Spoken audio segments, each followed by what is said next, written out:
Danes bomo David Barner, kot bi se povedal slovensko, govoril o language structure number word learning, se pravi o zgradbi jezika in učenju številk. I'll switch to English now, so not to exclude the guest here. So David Barner is a professor, or associate professor of psychology, I guess, and linguistics, since he's also in the linguistics department, at the psychology department in the University of California at San Diego. He got his PhD in 2005, if I'm not mistaken. I am mistaken, okay. He doesn't have his CV on the website, so. From Harvard, where he studied number word learning, acquisition, I guess. He has worked on other things since then, mostly number word acquisition or acquisition of mathematical concepts. He has also worked on acquisition of color, acquisition of various other, not just numbers, but mathematical concepts, various other things related to quantity, like the mass count distinction in nominals. And he has done research in a bunch of places around the world. So he has spent quite some time in India doing field work, so to say. And he has spent, but yeah, I should have started with Slovenia and then said that Slovenia is not the most exotic place he has worked in, because he has worked in India. At least for us, India is exotic, not for Indians, obviously. And he even wanted to work in Liberia, and that is exotic by all standards. And yeah, we met him on one of such fieldwork, so to say, when he came here about 3 years ago, nearly 3 years ago, to study the acquisition of numerals in Slovenian kids. We actually met him through a friend of a friend who introduced us through another friend, because he knew he wanted to study a language that has dual, and Slovenian has dual, so we are the special exotic place or language that you can come and study these things. So yeah, he came here and we collaborated a lot since then, so 3 years. He helped us get a project, we helped him get a project, and on that project, the NSF project, he even came here, so thank you for coming, and yeah, the floor is yours. Thank you. Thank you. First, thanks to everyone for inviting me here, and this is really fun. It's a beautiful place to give a talk as well. I'm glad to see people I know in the audience. What I'm going to talk about today is mainly work that I've done together with people from Novogorica, Rock and Lanko, and their students Tina and Vesna, who are also here today. And so this is, much of the data that I'm going to talk about today was collected by them, and I'll tell you about that. And I'm going to try to give you an impression of why this work is important today and how it fits into a broader context of understanding where mathematical concepts come from and why humans do mathematics and other animals don't. So I think that Slovenian is the key to understanding this question. So very broadly, what I'm interested in is this fact that if you look across species, humans are unique because we alone create systems, symbolic systems for representing mathematics. So we create these systems, like, for example, the positive integers, 1, 2, 3, 4, 5, 6, 7, 8, 9, 10. They're infinite, so I won't tell you all of them. And we use them to do things like create engineering projects. So building cities would be impossible if we didn't have formal systems of mathematics. Building computers and computer chips and all of computer science would be impossible without this type of symbolic representational capacity. Likewise, physical theories of the universe that predict the behavior of distant objects that we can barely see in the form of physics is also dependent on this symbolic capacity that only humans have spontaneously created over human history and transmitted from generation to generation. And so what I'm interested in is, why is it the case that humans do this but other species don't? And I come from the perspective of someone who studies language, and so for me the obvious answer to this is because we're the only species that speaks a natural language and does so spontaneously.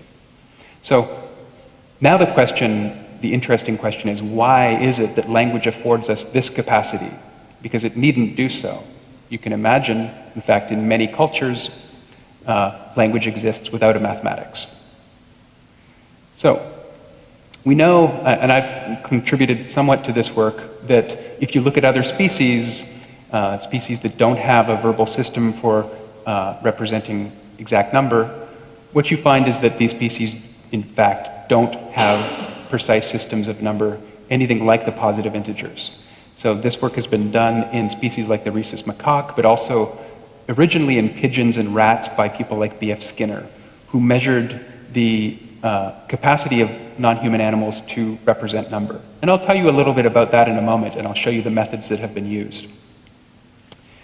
There are individuals, animals like this chimpanzee I, who have been trained to use human symbolic systems like the numeral system, but they don't do this on their own. Okay, so you can train animals like I to use this type of system. They don't create these systems on their own, one, so they don't create symbolic systems. And when you teach these symbolic systems to them, they reason about them in a different way. So as I'll tell you later, if you teach human children 3 or 4 numbers, after that they generalize to all other numbers. So you don't have to teach kids the meaning of 56, okay? You need to teach them 1, 2, 3, 4 and a count list, but you don't need to teach them the meaning of every possible number. That's something that's inferred on the basis of a subset of the information that we train them with, okay? Chimpanzees aren't like this. They don't do this type of generalization. So here's just an example of the somewhat astonishing behaviors that you can see in chimpanzees, however. This is quite unlike humans, and in fact, chimps are much better at the procedure of counting. They're just not very good at understanding what it means. So here's one example of I counting. So this is just like a sequence task, actually. I don't know if you can see this at all. Oh dear, that's terrible. Here, let me try this again. The audio isn't terribly important, but what you can see is there are arrays on the left-hand side, and then the animal just has to pick which numeral corresponds to which array. And so in that case, it's 1, right? Let's see if you can keep up. 6, maybe? I don't know. So he's much faster than us at subitizing, that is rapidly perceiving the set and then choosing the right numeral. So clearly he can associate numbers with numerals, with symbols. But I would never have done this on his own if it weren't for humans creating the symbolic system and training him over many, many hours to use it. Now, the interesting thing about I is that if he was trained 1 numeral at a time, okay? If you add another numeral to the training set, it takes him just as long to learn that meaning as it did the previous one, as the previous one, as the previous one. And that's something that's not true for human children. Now, you can look across cultures and see very different patterns of acquisition of number words. So we now know, this isn't particularly novel, but these are groups that have been well studied by psychologists, that there are many cultures in which there is no system of numerals beyond 1 or 2. And this historically, over human history, was very common indeed. Recently, in modern times, this is a little bit more difficult to find, and you have to go to places like Brazil to find the Piraha or the Munduruku, for example. And in these groups, they don't have symbolic systems for numerals like the positive integers. And so when you give them a psychological test of numerical discrimination, they use the same types of representations as we find in other animal species, like pigeons, like human infants, and like rhesus monkeys. Okay. What this suggests is that we all share some biological capacities to represent number, but that's different from the positive integers, which must be constructed somehow. Now, we can go back as far as human history. We have written records, and we can find evidence of mathematical representations. This goes back very far, 3,000 to 5,000 years, and possibly earlier. We have really good written records suggesting that humans have at least written down information about number. Not always for the same purposes, and certainly not for mathematics as we now do it. So we have cases like the Babylonian Salamis tablet, which is a form of abacus, or the Roman hand abacus. I've studied the abacus myself in the form of the soroban, which is a Japanese form of abacus. And in many cultures, you also find body counting systems. So this isn't necessarily purely about language. It isn't necessarily about having a verbal count list. It's about having some kind of external symbolic system that you can keep track of or do accounting on. And this might be the body, or it might be an abacus. Interestingly, we use a base system of 10 now, a decimal base system, and we also find many systems where you count on your hands to begin with, to count the first 10 items. And these are probably related facts. The base 10 system is probably based on the fact that we use our hands to count on, and historically did so as well. So the question then is, why is it that only humans think to do this, to use our hands, or to use external symbols, or to use language to represent quantity in this way, in order to represent precise large numerosities? What we want to know is, what are the cognitive ingredients that go into this? Do we have different innate capacities from other animals? And what role might be played by language in particular? And this is my kind of running hypothesis that language plays an important role. Now, to get started, we can look at the systems that we think we share with other animals that probably can't alone explain the origin of mathematics, but might play a role. And I'm going to talk about two of these systems that people have talked about in the psychological literature. One is a system for tracking objects, and the other is a system for representing approximate number, or estimation. The first system we can study in adults by asking them to look at a computer screen.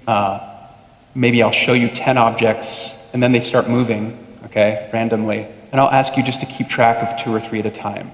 And so doing that, we can get a pretty good idea of how many objects you can keep track of at a time. And it turns out the answer is about 3, okay? Most of us can keep track of 3 or 4 objects as they move about in space.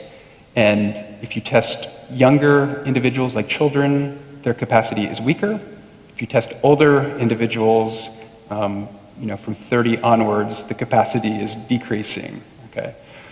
But overall, we are pretty good at attending to 3 or 4 objects at a time. Now, you can also look at this in very young infants. And I'm just going to show you one of the types of paradigms that people have used just to make the conceptual point here. And this is a task that's been used by Lisa Feigenson at Johns Hopkins University. And what she did in some of these early studies is she just showed infants 2 locations. So you take a 12-month-old infant, plop them on the ground, and show them some crackers or other edible objects. They could be grapes or anything. And you place 2 containers in front of the infant. Make sure that someone is holding the infant back so they don't scurry forward. And you place objects one at a time into these 2 locations.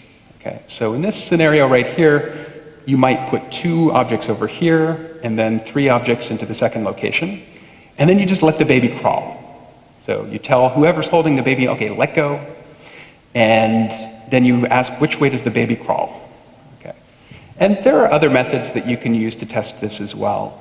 Another method that we've used is you take a box, like a shoe box, and you just put objects inside of the box, and then ask the infant to search inside. And the question is, how long do they keep on searching? Okay, so if you put 3 objects in, and they remove 1, do they keep searching after that? Or do they think the box is empty after they've removed 1 object? So you can figure out how many objects they can keep track of. And what Feigenson and other people found is that infants are pretty good at comparing these sets in the Cracker task for sets up to about 3. So I'll walk you through this. These are data from 10-month-old infants and 12-month-old infants. Okay, so just look at the first 2 bars. These are cases where 1 cracker has gone into one location and 2 crackers have gone into the other location. And what they find in those cases is that the percentage of times that infants crawl to the correct location, so the size with 2, is about 80%. So most babies, if they have a choice between 2 crackers and 1, will go to 2 crackers. And that's also true of a comparison of 2 versus 3, okay? And it's also true of basically any comparison of under 3. But what you can see is that as the quantities go beyond 4, so 3 versus 4, or beyond 3, 3 versus 4 in 10-month-olds and 12-month-olds, the babies are random. 2 versus 4, the babies are random. 3 versus 6, they're random. And in fact, even 1 versus 4, she and multiple other labs have found that they're random, which is weird, right? Because the ratio here, 2 versus 4, 3 versus 6, is the same ratio as right here, 1 versus 2. What seems to matter is not the ratio of the two sets, but just how many objects are in each one. So it's like they're thinking about each object as a separate entity that they're keeping track of, not the set as having a certain quantity. That's been found in a number of different paradigms. Now, there's a different capacity that's been studied considerably more, and that's found in just about every species that people have tested, all the way from birds to fish, to different non-human species and human infants as well. And this is the approximate number system. The best way to show you this is just to give you a small demonstration. So what I'm going to do is I'm going to show you dot arrays, and you just have to tell me which set has more. And that's it. Okay, so I'll show you this first array. I hope you can see. Right, so the question is, which has more dots? Okay, this is going to go fast, so you have to pay attention. Okay, so the first one or the second one? Okay, it's going to get harder, so. All right, that was right, good. Okay, the first one, good. All right, next one. And then you have some disagreement because there's only a difference of 1 dot between those two arrays. And I think the first one was the right answer there. It had 15 rather than 14 dots. Now, the critical thing here is that a difference of 1 is highly discriminable. If I show you a comparison of 2 versus 1 dots, everyone will get that right. But a difference of 1, if it's 14 versus 15, is very difficult to discriminate. And so if you're prevented from counting, what we find is that the amount of error that you show in the comparisons is a function of the ratio of those two sets. Right? So in these cases that I showed you, the ratio really does matter. So a 2-to-1 ratio, it doesn't matter how many objects are in each set. 2-to-1 ratio is equally difficult if it's 1 versus 2 or 100 versus 200. And we find this across basically every species that's ever been tested. And so this is characterized by Weber's law. This is another way of thinking about this. Now, if you look at infants, human infants, like 6- and 9-month-old infants, you find the exact same thing. What you do find is that the ratio capacity changes over time. So very young infants aren't very good at this, but they do show a ratio effect. So what you can do, for example, with 6-month-olds is, again, this is just one method that people have used, is you can habituate infants. So you show them over and over and over again 8 dots or 16 dots in different configurations, in different sizes, controlling for other stimulus variables that they might be interested in. You show them these dots over and over again, and then, so you can see at trial 1, trial 2, trial 3, they're shown the same number. And then at test, you show them either a different set or the same set, right? Same number or different number. And then you just measure how long they look. And with habituation paradigms very generally like this, what you see is that the amount of time that the baby looks in trial 1 is very large, and the amount of time they look in, say, trial 3 is declining, and it declines the more you show them the same picture. So the question is, when you show them a different picture, will they become more interested? Which would be an indication that there's something different about it, right? And the answer is that you do for some cases. So in this case of 8 versus 16, 6-month-old infants become more interested again. They dishabituate. And so if you habituate them to 8, they'll look more at 16. If you habituate them to 16, they'll dishabituate to 8. But if you show them the same number, they don't dishabituate. They continue to be bored, okay?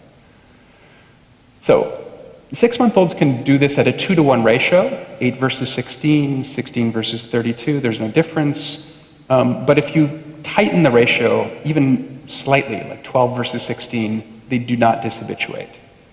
But if you look at, say, 9-month-old infants, by that age they can. That ratio capacity, so this developmental difference continues until the age of probably 25.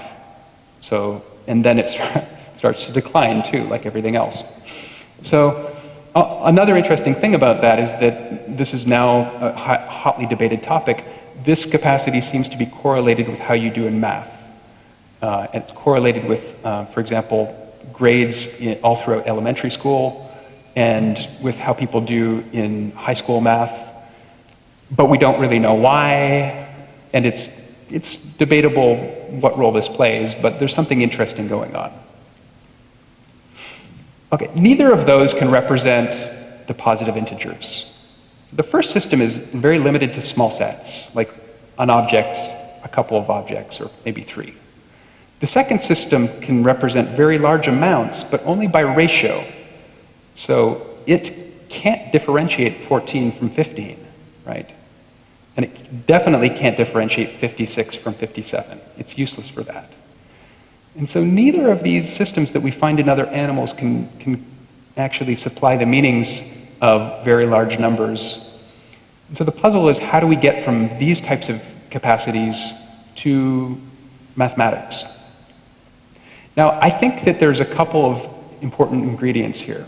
One of them is the symbols themselves. So the fact that we create these markers on branches, or we use our fingers, or we create symbols like 1, 2, 3, 4, 5, that is important. The second thing that I think is important is that humans have natural language, and we can imagine systems that are recursive. So we can create a system that goes up to 10, but also that goes up to 100, and that reuses the same symbols over and over and over again. And we can think about this in terms of the alphabet. It would be impossible to read if you didn't reuse the same symbols over and over again. If you had a different letter for every instance of a new sound that was uttered, it would be impossible to read, right? If we had a different symbol for every number, it would be impossible to use that symbol.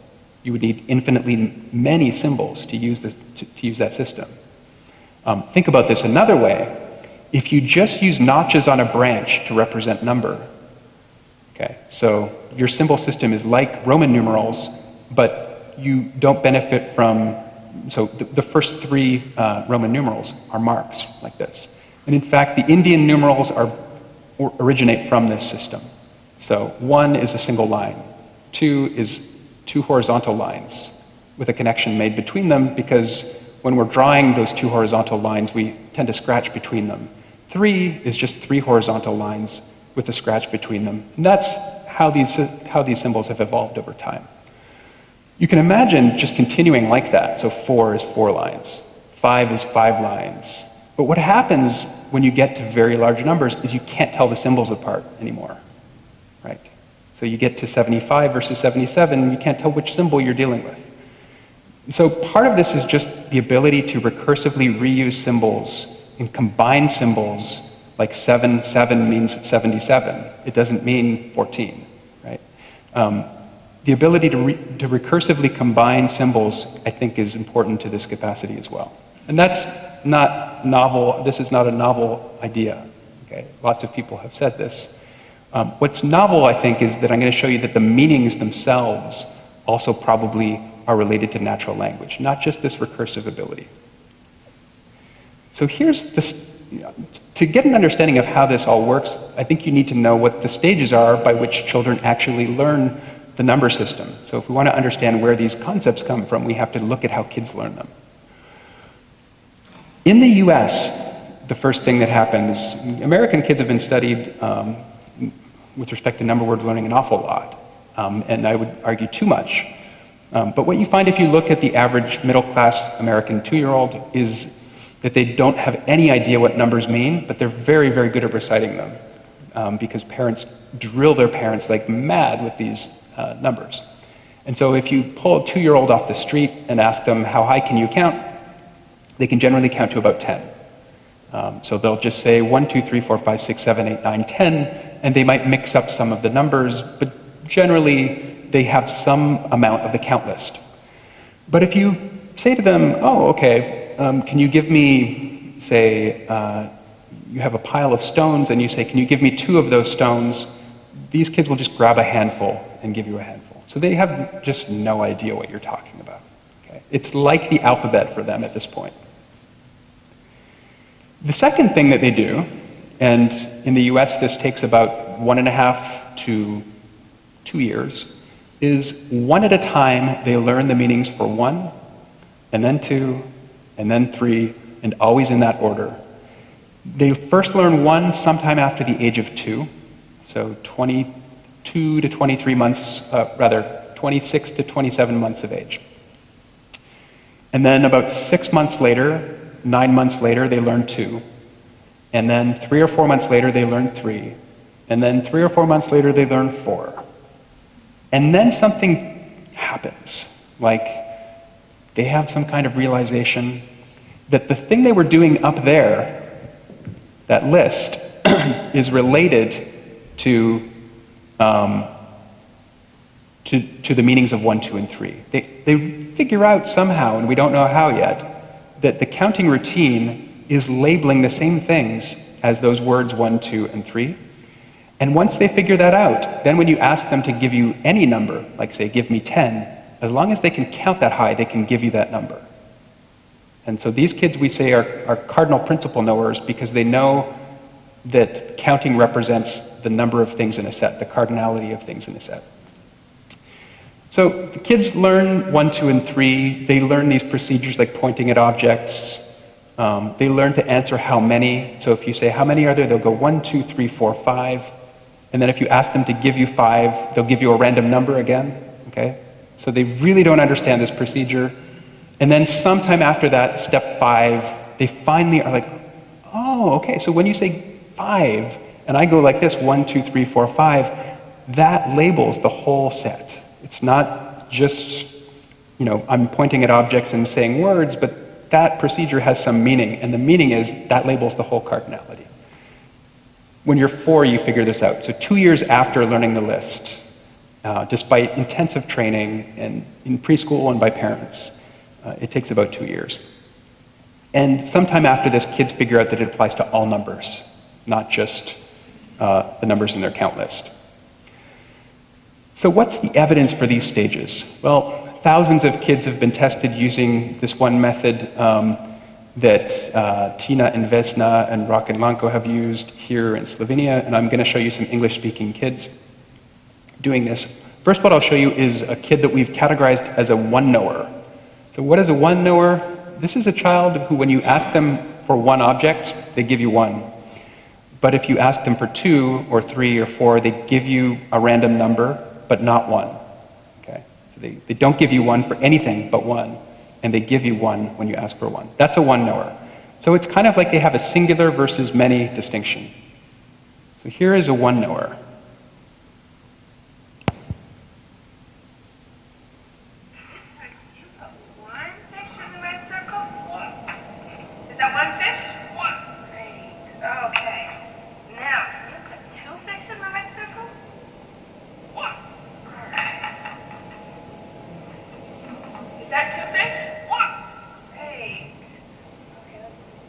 Okay, so as you can see, the child, when asked for 1, gave 1, and when asked for 2, gave everything else. That's classic one-knower behavior. And if you followed that same kid over time, they would eventually get 2, and give 2 for 2, but give a random number for 3, and so on, right up until the time they understand the counting procedure.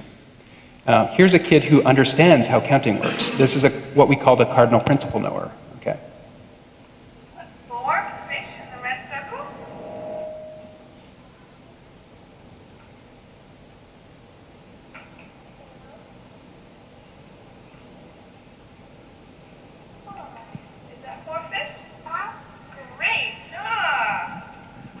Okay, so the critical thing about this kind of child is that when you ask them to give you 4 or 5 or 6, they don't just look at the set and give it to you, they count, right? The other kid didn't even think of counting, even though they know how to. They don't even think it's relevant. So these kids, when you ask them for 5 or 6, they count very carefully and give you the correct set.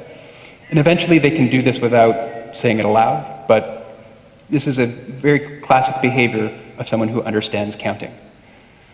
Okay, so now what we want to ask, because we think 1, 2, and 3 are the basis for forming a generalization about how all numbers work, about how, so you've taught the child the procedure, they know that, but they don't know what it means.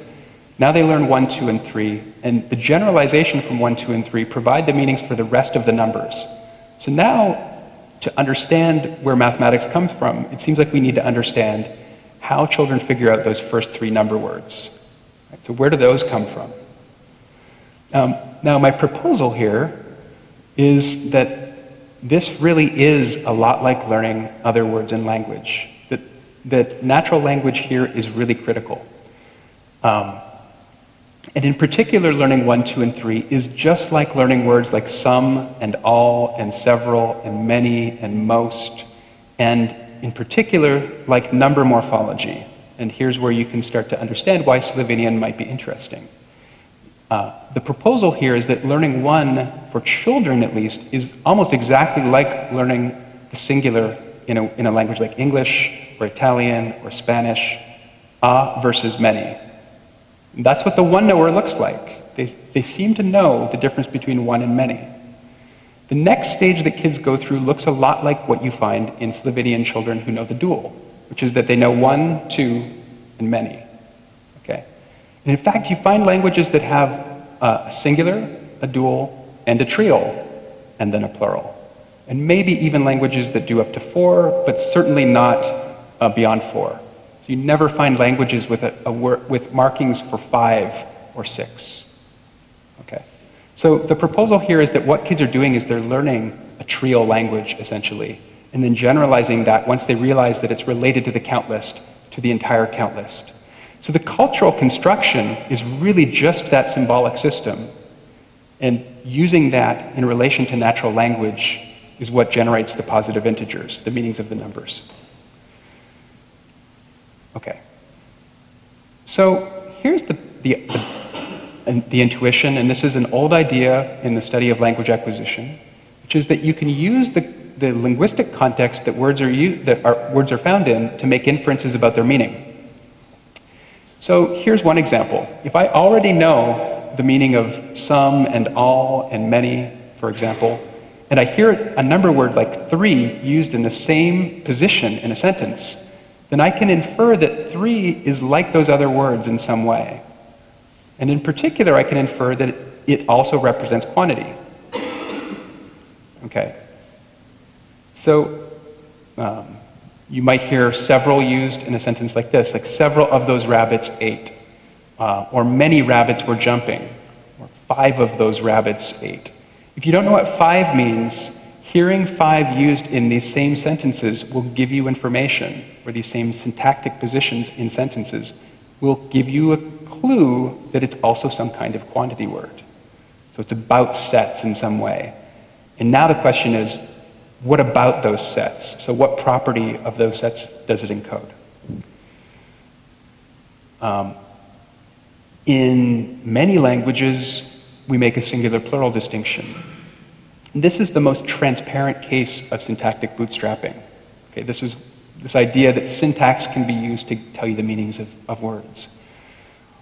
In English, whenever we use the word one, almost always it's used in the singular, right? And other numbers are used in the plural, so 2, 3, 4, 5, 6, and so on. So this is a pretty strong piece of evidence that one refers to single sets. So if you're always hearing one used in the singular, you can infer that it refers to sets of one. Okay. So here's some evidence that this is in fact what's going on, that kids are using natural language to borrow concepts in order to acquire the number words, and therefore that these are really the same concepts. So first of all, this task that I just showed you, the given number task, you ask kids to put fish into a fish pond, for example. You can do that And you can also do it with other types of words. So you can say, put all of the fish in, or just put some of the fish in, or put many of them in, or most of them in, or put a fish in the circle. And what you find, if you do this, is that there's a relationship between children's understanding of number words, or how quickly they learn their number words, and their understanding of those quantifiers like some, many, all, most, and so on. Okay, so the task looks a little bit like this. You give them a bunch of fruits and you say, can you put all of the bananas in? It's easy for you, hard for a 2-year-old. Or can you put some of the oranges, or a strawberry, and so on. And then what we can do is calculate the percentage of trials that they get correct, and look at how this is related to their understanding of the numbers 1, 2, 3, 4, 5, etc. And what you find is that kids who, so on the y-axis there is the percentage of correct trials on those quantifier words, and on the x-axis is the numbers that kids know. So 0 doesn't mean that the kid understands 0, this means they don't understand anything, okay? So these are kids who are non-knowers, they don't know anything about number. Then you have 1 knowers, so they know the meaning of 1, 2 knowers who know 1 and 2, 3 knowers who know 1, 2, and 3, and then these are kids who can count and use the counting procedure to give you anything, the cardinal principle knowers. And what you can see is not that surprising. As kids get better at counting, or as their knower level increases, even within a very restricted age range, their understanding of quantifiers is greater. So this is a little teeny bit of evidence that understanding quantifiers might help you learn number words.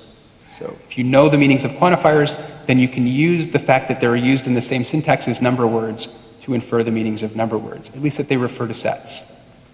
But that's pretty terrible evidence, because generally, if you look at individual kids, if a kid is good at one thing, they're often good at another thing too, right? So it's not that convincing. A second thing that we did, and that other people have done as well, is look at different languages, comparing English to languages like Japanese and Chinese. This has been now done 3 or 4 times. The study that we did looked at kids learning number words in Japan, so 2 to 5-year-old children. What's interesting about Japanese is that there isn't an obligatory marking of singular and plural, unlike in English. Same goes for Mandarin Chinese. There isn't an obligatory singular plural distinction. And what we found, and what several of my colleagues have found as well, is that Japanese kids, despite getting more training with number words, are slower to learn their first word, are much slower to learn 1. So just focus up on the top where you see the 2-year-olds. What you can see is English on the top and Japanese on the bottom. Now, the black portion of the bar are kids who don't know anything yet. Okay. So what you can see is that among the Japanese kids, most of them don't know anything about number. They don't know 1 yet. And then it's very hard to see, but the remaining portion of the Japanese sample are basically all kids who know 1, 2, or 3. Okay. In English, what you see is that a very small percentage of the kids don't yet know any number words, and most of them know 1, 2, or 3, and some of the 2-year-olds can already use the cardinal principle. They already understand how counting works. Okay, that's fine. If you go down to 3-year-olds, there's no difference between the groups. And in fact, Japanese kids are better than English kids. Okay, and if you go down to 4-year-olds, you can see this even more. By the time you get to 4, if you're Japanese child, you probably know how counting works. And you're more likely to know that than an English-speaking kid. So the Japanese kids are much slower to start and much faster to complete the process. We think this is probably because language helps English-speaking kids get started, and training helps the Japanese kids finish the job. Right? So training with the integers. Okay. That's been shown with Japanese twice. It's been shown with Mandarin Chinese twice as well. The problem is that there are lots of differences between these cultures. Here's one candidate. Japanese mothers may not talk about number at all to their kids. And there's some evidence that they probably don't very much relative to American mothers. And so it may just be that Japanese kids are slow because they're not getting exposed to number words, and then they get put in preschool and or get exposure to life outside the home and get training later on. Or maybe mothers just start training later. They don't start at 2, they start at 3. We just don't know because no one's actually asked for those age groups whether these differences are robust at that time and whether the differences that we find are predicted by individual differences in training. We just don't know. There are lots of other things that could be going on. We have no idea. So the project that Rock, Lanko, and I, with Tina and Vesna, started is kind of clever because when we look at Slovenian, the question isn't just, are you faster to get started? The question is now, are you faster specifically for 1 and 2, right? Not just to get started, to learn 1, but specifically for 1 and 2. Do we see an advantage in a language that has the dual, like Slovenian? So this is the exact idea. The idea is that by hearing number words used in singular, they might be faster to learn 1. By hearing 2 used in the dual, they might be faster to learn 2. If that's true, then this gives really strong evidence that these concepts are not unique to mathematics, but also concepts that come naturally by virtue of learning natural language. And I don't need to play these sounds for you, I suspect, but here are some Slovenian sentences that describe, for example, a single button on the table, 1 red button lying on the table, or 3 in the plural, or 2 in the dual. And of course, you can see that the sentences are richly marked for number across the sentence for singular, dual, and plural. Oh, and also there's this other plural too. Now, what we're interested in is if children are really using the resources provided by natural language to acquire number words or to help them acquire number words, what we should find in Slovenian, Central Slovenian, where there's a dual dialect, is we should find lots of 2-knowers, lots of kids who know 2. We should find that they're faster to acquire 2, so they acquire 2 earlier than kids acquiring other languages, and that advantage is conferred specifically for 2 and not for higher numbers, like 3 or 4 or 5, and that it's predicted by whether or not the child has learned the dual yet. So if the child hasn't learned the dual, they shouldn't have this same advantage. So what we did, and by we I mean they, is we went, actually I guess I was there the first day, right? So we went to some schools in Ljubljana and tested 71 Slovenian-speaking children who were 2, 3, and 4 years of age. And then we tested a matched sample in San Diego, California. So these are English-speaking kids, monolingual kids who haven't been exposed to another language. And again, we tested 2-year-olds, 3-year-olds, and 4-year-olds. We gave them that task that I showed you before, the give a number task. We gave them the give a set task. That's the one where we say, can you give me some, or give me all, or give me many? Except in this case, we were only interested in singular, so give me a, or give me dual, or give me plural. So we were interested in whether kids understood the dual. And then we asked kids, how high can you count? So how well do you know the procedure? And this turns out to be really interesting and surprising, what we found with that last task. So let me show you some data for English first, because I've told you how this works roughly, and now you can see the stages in action. On the x-axis, you can see age. So there are 24 to 29-month-olds, 30 to 35-month-olds, 36 to 41-month-olds, et cetera, all the way up to 60 months, which is 5, right? On the y-axis, you can see that's just the percentage of children who fall into different groups. And the groups are kids who don't know any numbers. So non-knowers, that's all of that pale gray area. So lots of kids just didn't know any numbers at the beginning of this age range. The black data, those are kids who can do the full counting procedure. So by the end of this age range, all of the kids can do this by 5. What you've got in the middle are 1 knowers, 2 knowers, 3 knowers, and 4 knowers. What you can see is in the blue, those are kids who know 2, but not more. Okay? All right, so here are the kids learning the Central Slovenian dialect in Ljubljana. It looks very, very different in a number of ways. There's 3 differences that I want to draw your attention to. One difference, okay, well, the obvious one, there's a lot of blue, right? So in the first day of testing, I remember when I was there, my graduate student who was watching the testing practically ran to me and said, all of the kids are 2 knowers. And not just, say, all of the 3-year-olds, but 50% of the 2-year-olds, 50% of the 3-year-olds, and 50% of the 4-year-olds were 2 knowers. Like, it wasn't changing, which is really weird if you know this literature at all. This is very unusual. So you can see right here, half the kids know 2 already, and almost all of the kids know at least 1. So you have almost no non-knowers, very different from the US. By the end of the study, though, or by the end of the age range, only half of the kids in this figure are cardinal principal knowers. And in general, at these other ages, you're not seeing kids who know how to count.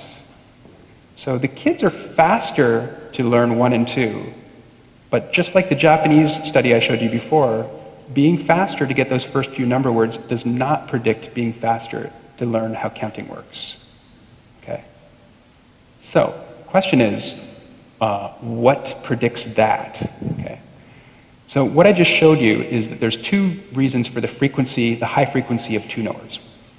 One is that there are more kids in Slovenian who know the meaning of at least 2. Okay, so you can just compare those and you can see there's a big difference. And the second difference is that there are fewer kids who know at least 3, right? These are the 2 main things. So there's no difference between these groups actually. It's not significant, the difference of knowing 3. So there's no advantage. What does predict knowing 3 and higher numbers is how high the child can count. So if the child learned Slovenian and was taught to count, then they had a better chance of knowing 3, 4, 5, and becoming a cardinal principal knower. What you've got here is age in months on the x-axis, and on the y-axis you have the highest number the child can count to. And you can see that by the age of 60 months, English kids can count to 40 or 50, and the Slovenian kids in Ljubljana can count to about 10. Okay? And if you draw this line back, counting to about 10 in the English sample is what you do when you're about 3 or 3.5. So there's a delay of about a year, possibly more, because that's a pretty flat line. Okay, so the delay is quite substantial relative to English. That's what predicts knowing 3, 4, 5, and so on, is how high you can count. Okay. We can show that whether or not the child knows 1 and 2 in Slovenian is predicted by whether they know the dual. So in that morphology task, we ask kids, can you put dual objects into the circle? And what we find is that kids who can do that, so if you look at 2 knowers, kids who know 2, are significantly better at that task where we ask them to put dual things into the circle than kids who are 1 knowers, which makes us think that learning the dual is what causes you to become a 2 knower. This is also true, not just in Slovenia, but also in Saudi Arabia. So when you go, this is a totally different group of researchers that we ended up collaborating with. They went to Riyadh in Saudi Arabia. They tested kids who were learning the dual. I'm just going to skip right to the data. And they found that 2 knowers were vastly more frequent when they learned Saudi Arabic, which has a dual, and that it was also predicted by whether or not the child was using the dual. Okay, so there's also a correlation in their data set, using a totally different task. So that's their data right there. Okay, so again, you see this really large number of 2 knowers. Okay, Now, we weren't quite convinced yet because this is a very strange finding. There are still big differences between these cultures, and so we wanted to make sure that this is really about the dual. And so what Rock and Lanko and Tina and Vesna next did is went to other places in Slovenia where there isn't a dual and asked, are kids in these different places also more likely to learn two more quickly? Or if they're lacking a dual, do they not show this difference? And so they tested first kids in Novogorica, local sample of convenience, and the counting ability is not different. So the Novogorica kids are not very good counters. They're not different from the kids in Ljubljana. So it's not the difference in their counting abilities that's explaining the difference in their knowledge of 1 and 2. We also find the same thing for Metlika. Okay, so this is another non-dual dialect. Again, these kids, no difference in their counting abilities relative to the English-speaking kids, but they're not different from the English kids with respect to the number of two-knowers. There's no difference in how quick they are to learn 1 and 2.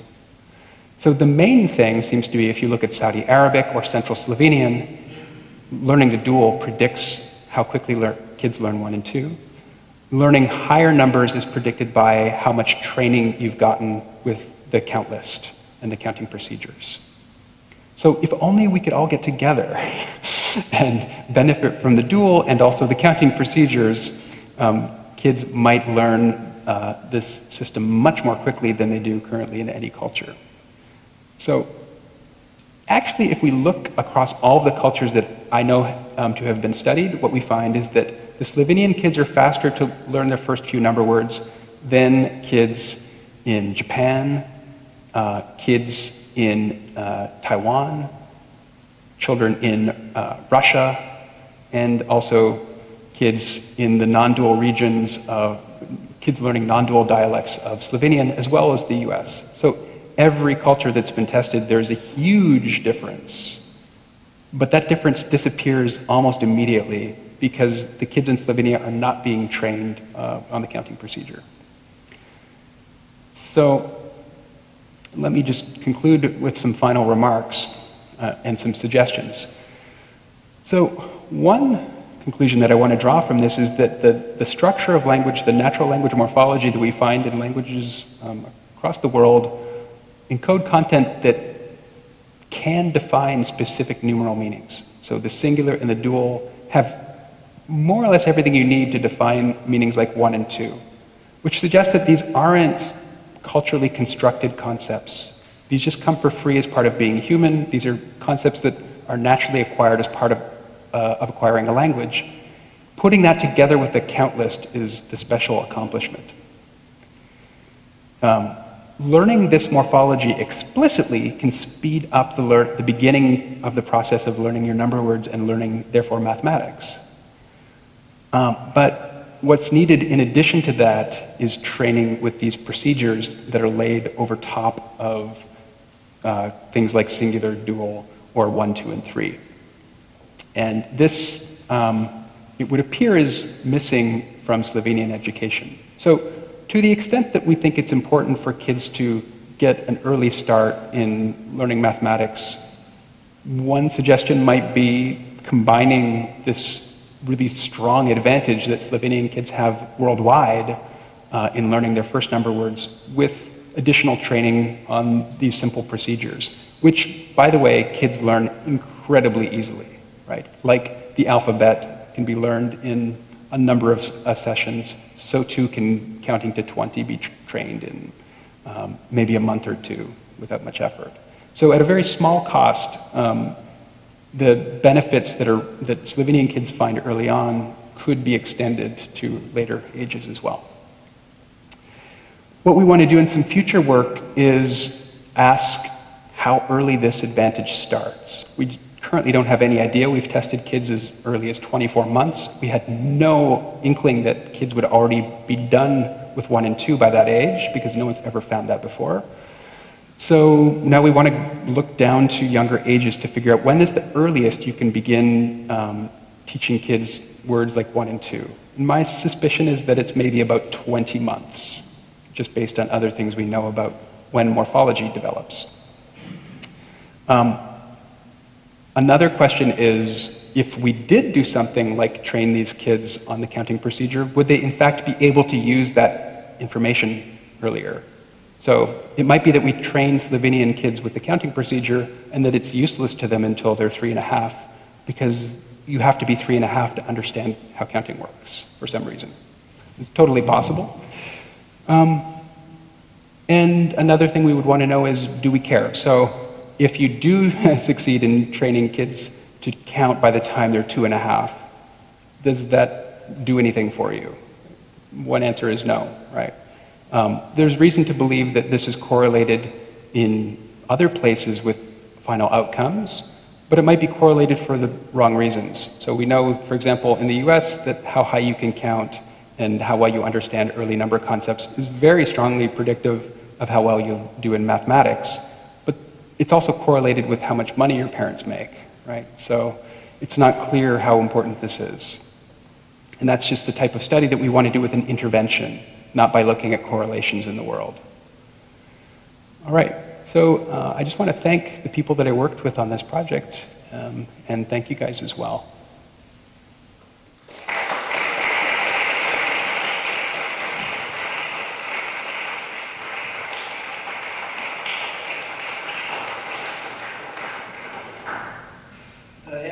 Given that you mentioned so many times, there's not much I can ask you, because I should know all of these things.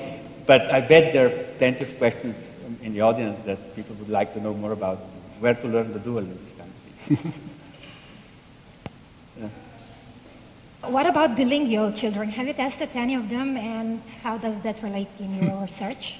Yeah, we were just talking about this on the way here, actually. So we haven't tested any bilingual children in Slovenia, but I have tested bilingual children in other cultures. So in the US, we've looked at kids learning French and English, and also kids learning Spanish and English. And so the question is, if you learn quickly in one language, does that help you learn in the other language, right? And the answer is yes and no. So if you look at Spanish-English bilinguals, what we find is, so these are kids, for example, who come from a Spanish-speaking home just above the Mexican border in the southern United States. And they're getting trained in English at school, for example. We have different populations as well. What you find is that these kids are faster to learn their number words in English, and they lag behind in Spanish, even though they can count in both languages. So let's say they can count to 10 in both languages. For 1, 2, and 3, there's no relationship between what numbers they know. So you can know 3 in Spanish and 1 in English, or 2 in English and 1 in Spanish, or 4 in one language and 2 in the other. We find all of these combinations. However, kids who understand the cardinal principle in one language will always understand it in their second language. So if they know how the counting procedure works, that immediately transfers to their second language. And so they can skip all of those other stages in the second language. Now, so the prediction here is that if you're a child who's learning Slovenian and, say, English, or maybe Italian, and you're speaking a dual dialect at home, that's not going to help you with Italian, unless you happen to be faster to become a cardinal principle knower in Slovenian, because the whole process has been sped up by learning the singular and the dual. But there's this really interesting thing, which is that kids, so in English and Spanish, the difference between 1, 2, and 3 isn't that huge. 1, 2, 3, right? Uno, dos, tres. It's pretty obvious, in fact, that they're the same system, but kids don't make that connection at all. So it's a great question, but we would like to explore this in the case of dialects here, and especially where there are more similarities between the languages. It would be very interesting. So in Slovenian, for singular, for 1 you have singular, for 2 you have dual, for 3 and 4 you have plural, and after 5 you have genitive. Mm-hmm. So if language drives the learning of numbers, how come 3 and 4 are not isolated because they are between singular, plural, and genitive. So are you saying why are... Why don't we see an advantage in learning 3 and 4 Right. as well? Yeah, no, that's a great question. And in fact, it could be causing a problem to Slovenian kids because 3 and 4 have the same treatment grammatically. So you might infer that they have the same meaning, which would be a weird hypothesis, but that's a possible one. But yeah, right, the plural can't help you differentiate 3 and 4. And that could make It this... can help you differentiate 3 and 4 from 5 on. That's possible. We haven't tested that. So what you would need to do to figure that out, and that's a really nice idea, is it could be that kids know that 3 is some small amount, but they don't know exactly how many. But they know that, say, 5 and 6 or 7 are bigger amounts without knowing exactly. So they could have an approximate meaning for those number words early on. That's a really nice idea and possible because, of course, they have the ability to represent number approximately. Yeah. But the thing is, you would never use a genitive plural to refer to 5 objects. Right? You wouldn't say, these are stolo. Okay, so only when you have the number. Only when you have a number the- next to it. So, Okay, but in this But that's kind good. of That's testing, perfect. you would have the number, right? yeah. Yeah, that's perfect. I mean, even if you have 6 chairs, there are still chairs in plural. But yeah. I can ask something about macaques. Oh, yeah. The monkeys, yeah. I mean, since nobody else wants to, maybe I'll leave in the, how to say, maybe it will sound, okay, anyway. I mean, you said that you needed, or they need to train them, and as soon as you train them, then they can learn any number. The chimpanzees, yeah. The chimpanzees. But is there an upper limit to which not the highest number they could learn? It's a very interesting question. The way that I was trained was to learn sequences. So one of the tasks he learned was to press the numerals in order, 1, 2, 3, 4, 5. Another task, the one that I showed you, is he sees the set and then touches the appropriate symbol. But at some point, you should see Weber's law set in. So he's obviously going to be worse at differentiating 14 from 15 than 8 from 9. The numbers that I showed you there go up to about 10, which if I trained you guys, you could learn to differentiate. They're harder as the ratios get higher, or less discriminable. But after that, I doubt that he's going to be doing that well. For like 25 versus 26, my prediction is that he will do very poorly. There are other animal studies that have been done.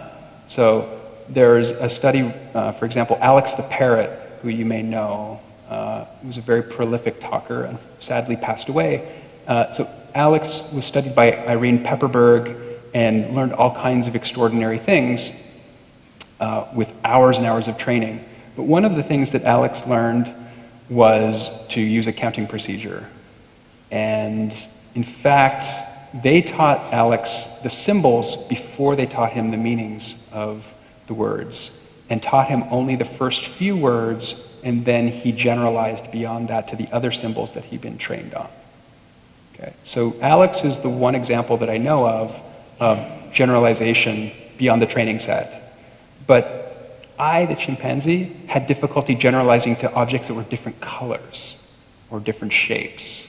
So the same quantities. So it seems like it was really a perceptual association that I was doing, not really a deep understanding of number in the way that children understand the counting procedure, for example. Yeah, that's a really cool question.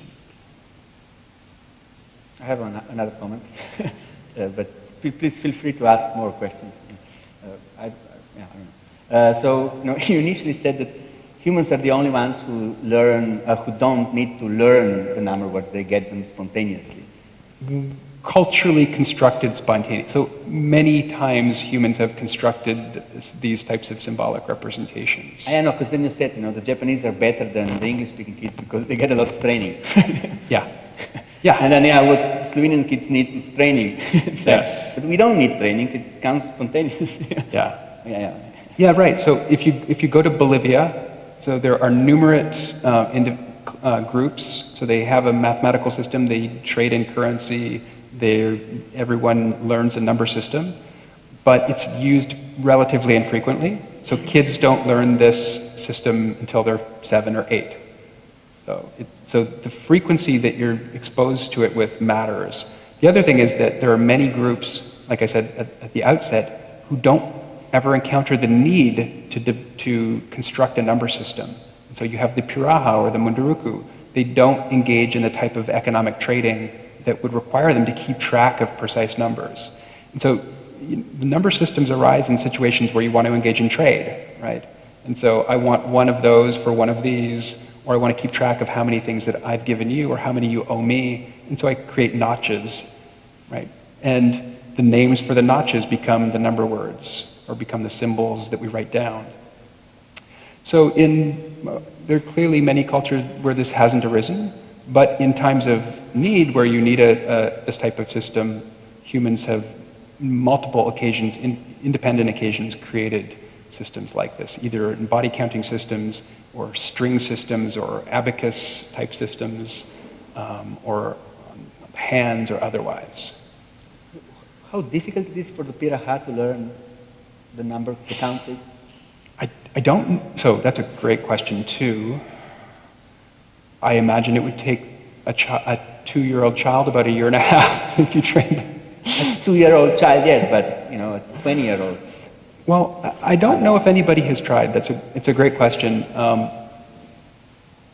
Partly because this would be kind of, there's a question of ethics. So going to other cultures and introducing Western practices and changing the cultures. Normally as a researcher, you don't want to do that. So it's like when you go camping, you try not to, leave your trash behind. And, when people do anthropology or psychological experiments in other groups that are different, most of the time it's not looked upon well to do training studies that actually change the population that you're studying, at least in that case. But it's possible that someone has tried. I don't think so. But there are other groups where you can, where similar types of things have been asked. So, for example, deaf signers who have not been exposed to a number system. So, home signers, for example, these are kids who have not been exposed to a natural language, but they've created their own sign language at home. You find that many of these kids will be able to create finger counting systems, but that look a little bit different from the positive integers. Okay, so they actually have difficulty using their 10 fingers to represent 10 things. They use them approximately. So they'll use 1, 2, and 3 exactly, but after they get past 3, they'll start to lose track of how many fingers they should raise for sets of objects. But you can train these kids pretty quickly, right, to do one-to-one correspondence between fingers and objects. And once you train them to do that, then they can represent this as 5 as a symbol, right? So but these again are kids. I don't know about adults, but it's not, I don't know, it's a great question.